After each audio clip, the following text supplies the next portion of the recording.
I think we're actually might already, and that's the interesting part. There's this like little delay from webinar of Zoom until Facebook, and we're live. Okay, everyone. Hi, welcome back.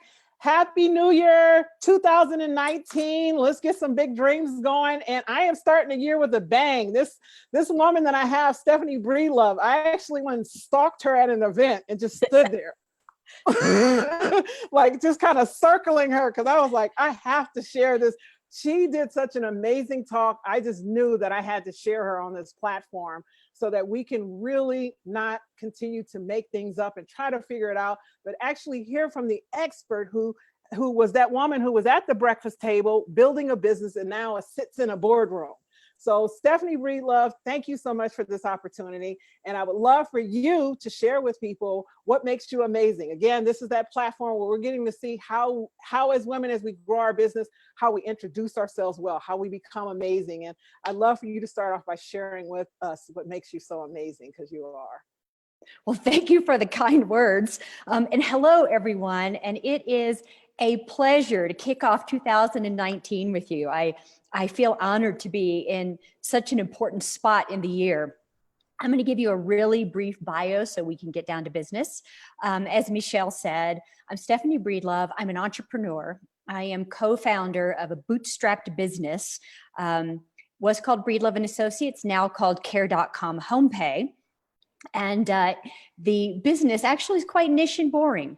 Payroll, taxes, benefits for families and their household employees, nannies, and elder care. And over a 20-year journey, we grew from the basement to industry leadership, to an exit to join forces with Care.com in late 2014, and then help the larger company go public. What a journey.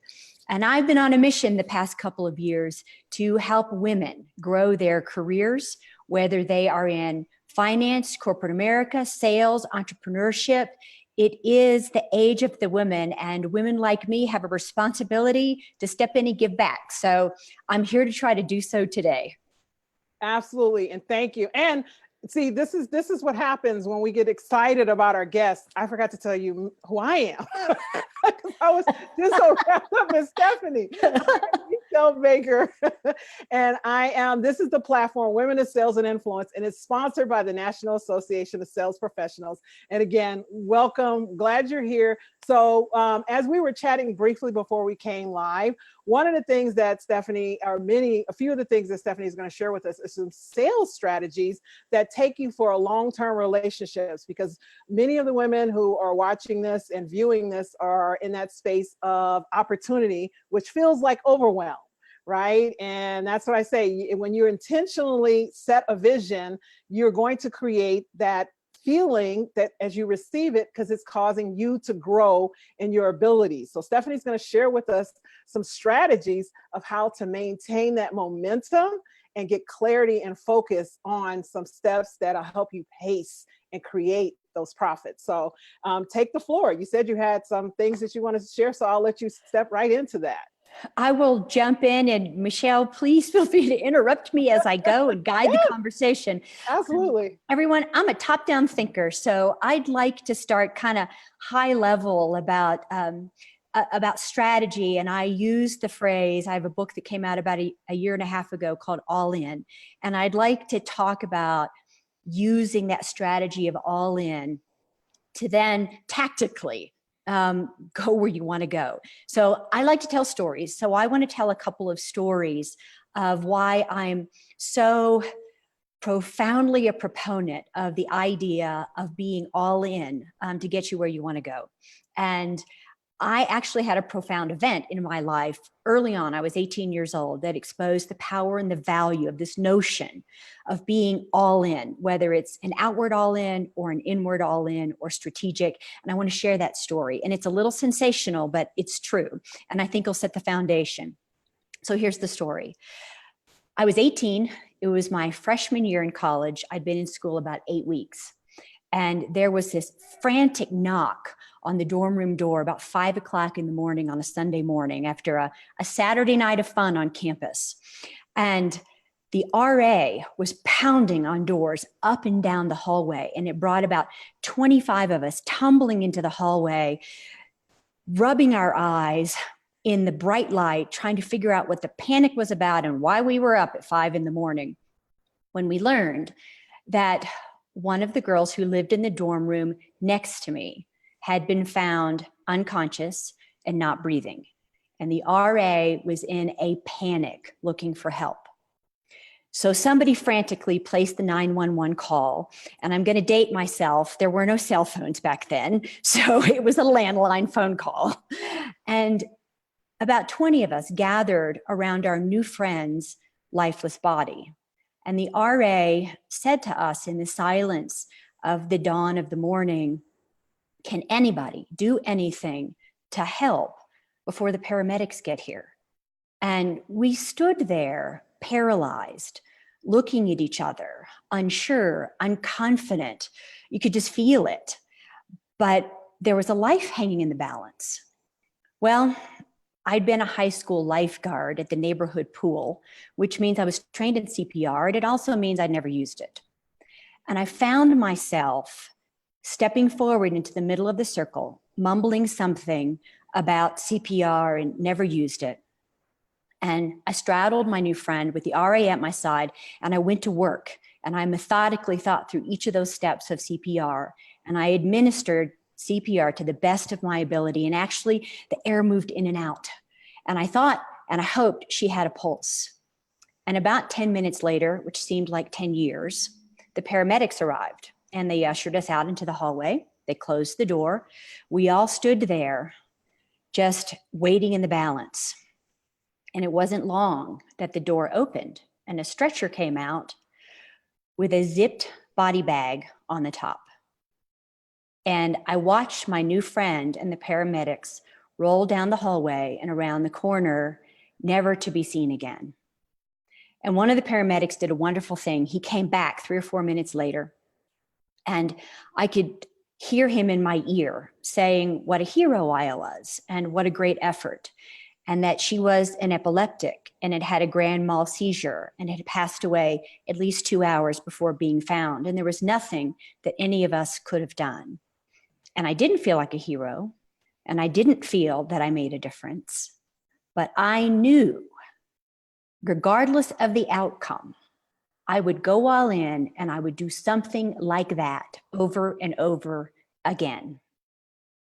So I knew that was an all-in moment, and it did not have a positive outcome. And in the years that followed, did I really understand what I may have experienced? I don't think so.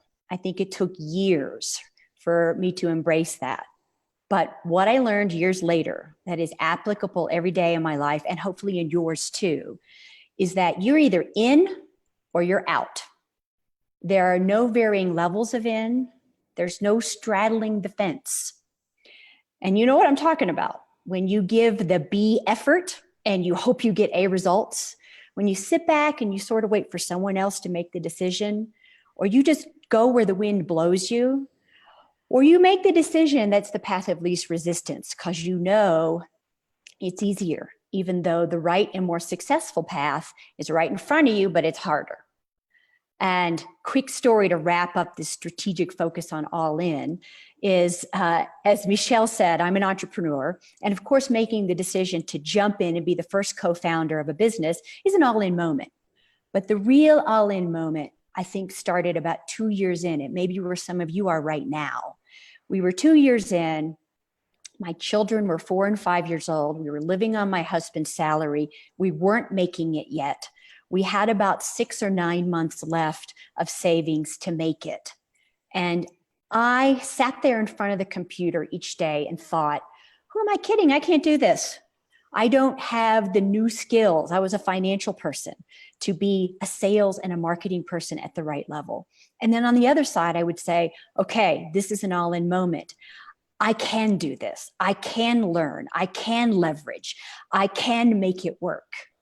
And that's when I knew that my efforts to convert the client into a sale, to establish a new business development relationship that hopefully would last decades, that those had to happen. and they had to happen efficiently, they had to happen smartly, and they had to happen now. And I think that was one of the biggest all-in moments of my career. And you all may be in some of those moments. So there are my high-level stories of why I'm so committed to this notion of all in. You're either in or you're out. You're not straddling. And Meshell mentioned to me before we came on that a lot of people in the group are struggling with having good problems, having more opportunities in front of them than they can seize. And I think Meshell wanted me to kind of speak to some of that. What do you think? Oh, absolutely. Like right now, if anybody's watching, now you see why I had to have her on. I was just riveted at the edge of my seat. But yes, I mean, what I heard you say was about the leverage, and the making the good decisions, how to become more efficient in not just your actions, but your thoughts, because that's what that's what leads us to take action, what we're thinking about ourselves. And I love how you utilize that story to show that there was no hesitation that if I'm going to do this, I'm going to give it everything I have, and not taking that B action, looking for A result. So please share with us anything that you can empower so people will walk away and even start getting results today. So let's go a little tactical. I told some high-level strategic stories about, why I really, really believe in this notion of all in. But how do we put it to work in practice? Two thoughts came to mind when Meshell and I were talking before we got live. And I have two P's that I live by. I call them pace and priority. And in our world of really feeling like you're being touched at every moment, whether it be in person or on the phone or via email or via text or via podcast. And also this notion of FOMO, of I have to be at the event, I have to be online, I have to be everywhere. It eliminates the idea of pace and priority to get to where you want to go, because you feel like you need to be everywhere, you need to be going everywhere. And I found that the greatest level of success is to sit down, particularly in a January, and say, okay, what are my top 5, my top 10 priorities of the year, of the quarter, of the month, and why? And then stick to those, and then decide, what's my pace for achieving those? Can I achieve them? And I can tell you right now, whatever you think your pace is, double that to actually, or slow that down, I should say, by 50% to actually do it right. If you think you can do something in a day, give it 2. If you think you can do something in a month, give it 2, and so on. And when those constant opportunities come up that don't move the needle at the greatest level for where you are right now in your career, stop and say, do they fit into my current priorities? And if they do, make room for them. If they don't, say no and feel confident in saying no, that they are not going to move the needle at the greatest level. And Meshell gave me the best example. She had an opportunity to go to an event yesterday, but she was still catching up from a previous event and trying to make valuable, long-term, meaningful contacts. So do you go to the new event and spread yourself thin? Or do you establish what could be 3 new relationships that are going to turn into an extra $1,000, $10,000, $100,000 in revenue down the road that otherwise might have been lost? So I really do believe that we need to fight the societal norm of be everything to everyone, and speed is everything, and set your pace and set your priority, and try to stick to it and why you do that. Lower level than that, let's go tactical. Let's talk about being in the sales process. And you could probably tell from listening to me talk that I don't come from a sales background. I come from an operational background, a financial background, and I had to learn to be good at sales and marketing. Otherwise, your business isn't going to make it. Or if you are in a sales role for a company, you're not going to make it. Sales is what makes the world go round. And I thought of 2 things that I think people spin their wheels in the sales process that I want to give you some tips on. And there's only 2 tips. I don't like to give more than 2 or 3. So first of all, in the sales process, if the company that you're working for has not given you good structure, or even if they've given you good structure and you can improve upon it. Sales is not something that just happens. I think we read and we see on TV, the best salespeople are just so good at it, it just happens. It's not true. It's a process. It's methodical. It can be evaluated. It has failures and successes. Build a step-by-step process, whether it's in the communication in a phone call, communication in the email, the number of steps, and it should build upon itself. It should tell a story. Each step should have a purpose, and it should be delivering value, education, meaning, while moving towards close.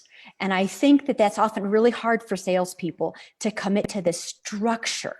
There is structure, and structure creates success, and it can be evaluated. Now let's talk about within that structure, the actual process of trying to close successfully. I feel like the two biggest mistakes that happen in sales are the person who goes the extra mile all the time and assumes that the extra mile is going to get the client to convert. The extra mile will get the client to say, gosh, I want to be your client. If you go the extra mile without focusing on closing, you won't close, or you won't close at the rate you want to, or the absolute reverse. And if you're one of these folks, know who you are. It's all about the close. Do I really have to do the work to go the extra mile? Do I have to really know the product in depth? Do I really have to educate the client? Do I really have to answer those 15 extra ridiculous questions? I just want to close. You're not going to close at the right level either.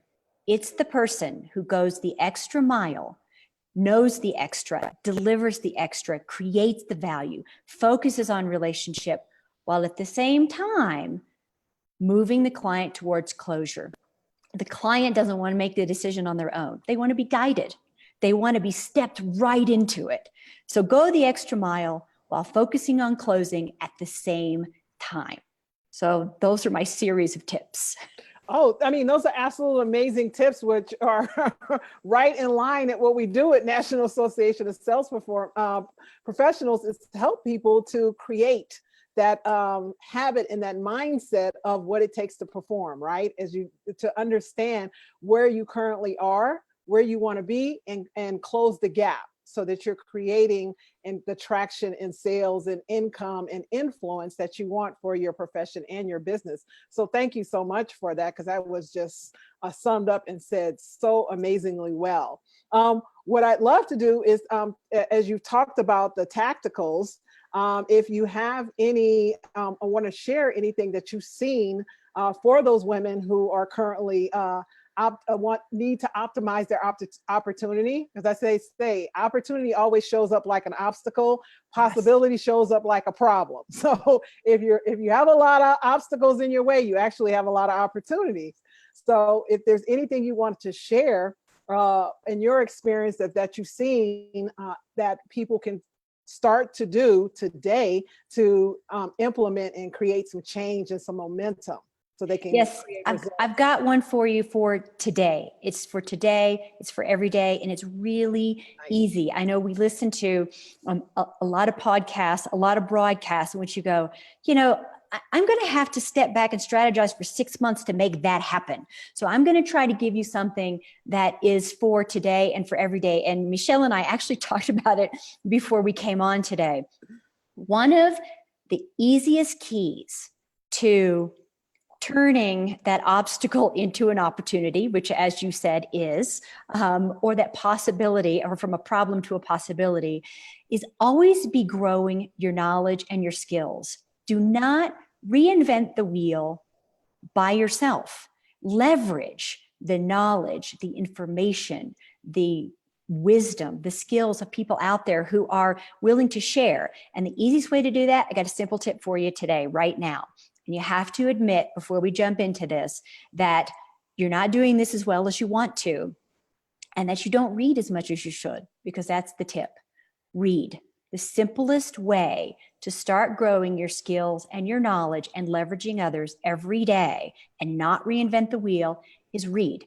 And when I say read, spend 10 or 15 minutes a day. Find your favorite set of articles from mainstream media or from a podcast. It could be listen. It doesn't have to be read. And spend, I'm not kidding, 15 minutes. Listen to a part of a podcast. Read one article each day that is focused in an area you want to improve or a skill you want to add. And just simply read. And over the course of the week, won't make much of a difference. Over the course of a month, a little difference. Over the course of 3 months, you will find that you are moving ahead of the pack simply because you are gaining knowledge by reading or listening a few minutes a day. And I say that because when I was growing my business in the mid 1990s, the internet didn't exist. And we have so much access to easy information. Find your favorites. And I say every day, but if you can do it 4 times a week, you are going to open up opportunity and possibility by growing knowledge and growing skill simply by reading. Oh, I mean, that was absolutely amazing because you talked about them getting clear on what they wanted to create an impact, go from year to quarter to month, right? And then the strategy, now add to it, now you know what it is your impact is, read to support that. So it's just like tying the bow on what you just said so beautifully. And I'm a proponent of reading. I tell people, when people complain about traffic, I'm like, traffic is the gift of time. You've got like uninterrupted time, right? Listen to a book, listen to a podcast. Kidding. I call my car or my vehicles have always been the University of Meshell, because that's the place where I get to learn, where I should say I choose to learn. And it's been that way for years. And that, again, the story for me, it happened when job roles changed. My territory went from a 20-minute drive to a 2.5 hour to the longest point. And instead of begrudging it, because I remember I was just starting to embrace and learn the principles of gratitude, and this is back in the early 2000s. And so I said, how can I use this? And I remember I was part of a group, and all of a sudden they had all these these tapes and CDs. Mm-hmm. So I started grabbing them because they had a learning library, and I started listening to anything I wanted to listen, anything that piqued my interest. And before I knew it, like you said, I looked up, and within 6 months, people were like, oh my God, you know so much. You're so wise. And I was like, oh, this is awesome. I like being wise. And are you still doing it? Yes, absolutely. Yes. Absolutely. And that's the Zig Ziglar rule. Always have something to read or write or do, so that when you're interrupted or when things don't go your way or when you need to sit, you don't get frustrated and angry. You stay in a state of gratitude because now you have the gift of time. Yes, that's right. And I will add on top of that, and this is really, getting a little more personal about particularly women. And particularly if you're working in an alone job in sales, for example, or if you're an entrepreneur and you're doing your own thing, we tend to reinvent the wheel. We tend to stand almost paralyzed, as Meshell eloquently said it previously, inside the circle, waiting to try to figure it out on our own, or waiting for somebody else, to solve the problem for us. And we simply need to have the confidence to say, number one, everybody else is in the same boat I'm in. We're all trying to figure it out, whatever it is, and that you don't have to reinvent the wheel.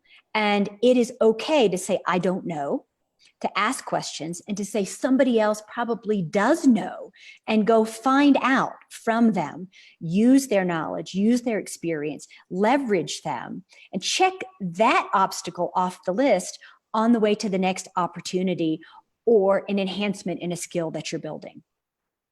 Absolutely. And again, tying to what you said about being all in, it's that willingness we call it the vulnerability. Brene Brown has coined that phrase so well, but that vulnerability is your superpower. You cannot learn unless you're willing to admit that you don't know, that you're willing to admit that I need to learn something that will help move me forward. And it's that willingness to, and I always say, go out and start testing networking groups and places where other people that are similar mindset. Meetup.com is a beautiful resource to go and test. And remember, that expectation that you're going to find that perfect place real quick is what kills you. The willingness to be all in, relentless, and no matter what it takes, and kiss a couple of frogs before you hit your prince. Right? Yes, a lot of frogs. And, a lot of frogs. And the frogs become valuable because you got to kiss the frogs before you get to the prince. Exactly.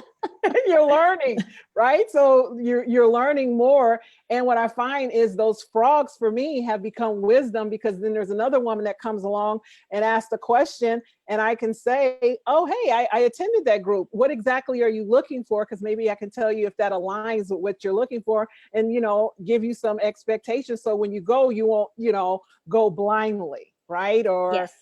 So there's so much that comes from the frogs that we utilize as part of our growth. So it's not a bad place to be. And I have a very specific tactical suggestion around kissing the frogs Yes. for the salespeople in the group, which I think are probably the majority of the folks listening today or watching today. So in my experience as a co-founder and a CEO running sales teams, salespeople are rock stars at a certain number of things that are related to building the pipeline, filling the pipeline, closing the sale. But here's a challenge for you to add to that reading that you do, and that skill building and that leveraging that we're talking about. Grow skills outside of your rock star set of skills. We are all only good at 2 or 3 things. Really good at 2 or 3 things. We're average at a few more, and we stink at a few more. That's just human nature. So I have a challenge for you. In your reading, in your skill growing, in your leveraging that we're talking about. If you're great at sales and you're rocking it, try to add knowledge and skills around maybe the financial side of things, because you may understand where your clients are coming from better if you do so. Try to add skills and knowledge around maybe process and operations and administration, which we all know salespeople hate, because it will allow you to be more efficient. More prioritized, move at a faster pace.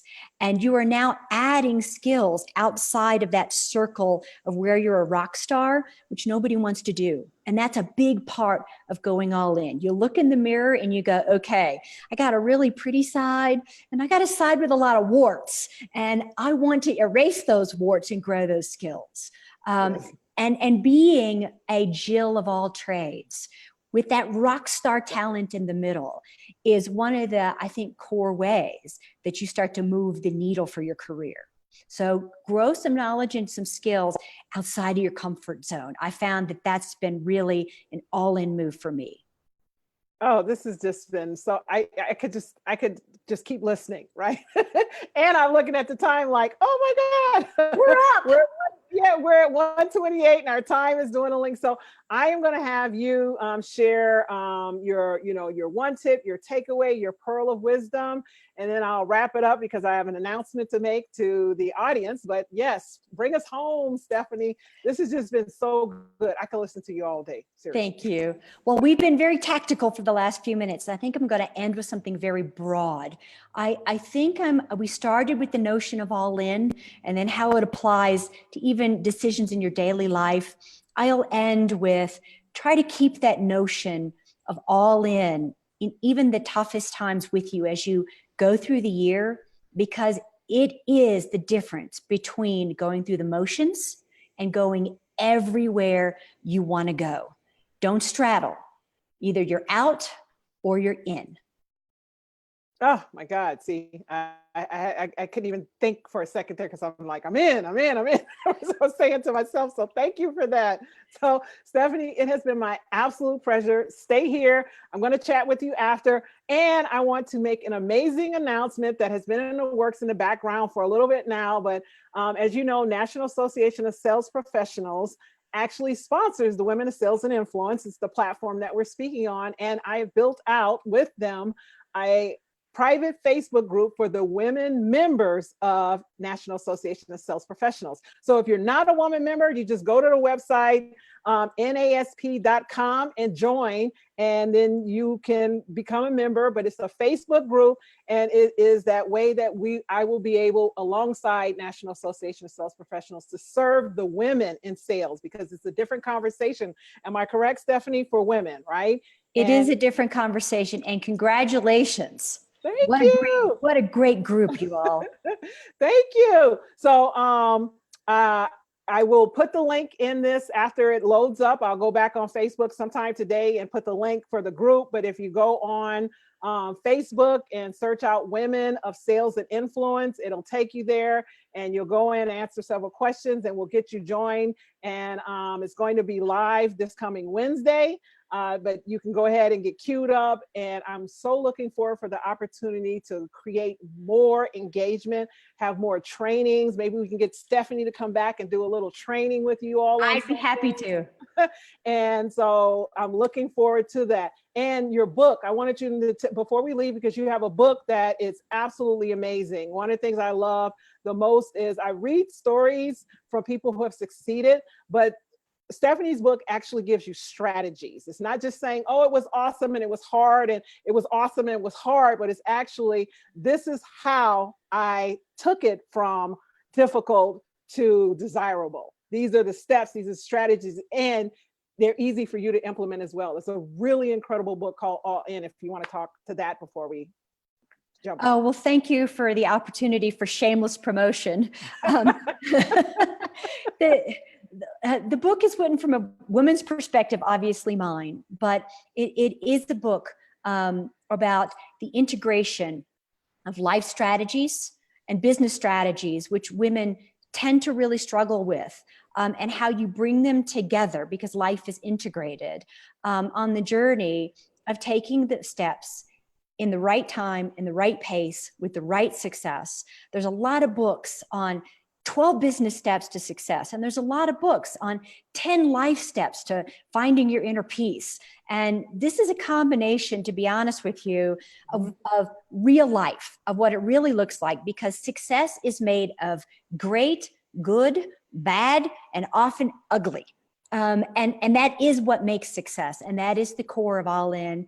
And it is about both life and business strategies, and the path to getting to where you want to go by integrating those. Yes, absolutely phenomenal book. And Stephanie had shared with me, because I was telling her that I was going to make the announcement of Women of Sales and Influence that'll be coming to you this Wednesday on Facebook, that there was something that you wanted to offer as part of that launch that we will be I will share with you how we'll get them to you, but there's something that you wanted to share with the women for that group as well. Absolutely. As Meshell kicks off this new group, it's always fun to come into a group where you can get some prizes. So I've got some prizes. So we're going to give away 10 copies of All In to Meshell will decide how it's done. You know, the first 10 who come through or sign up, or but those will be a part of the participation of the new group on Wednesday. Yes. And as you were talking, I was like, how are we going to do this? I said, so every woman who joins on Wednesday, you know, before Wednesday, by Wednesday, we'll close it off by midnight on Wednesday or end of the day on Wednesday.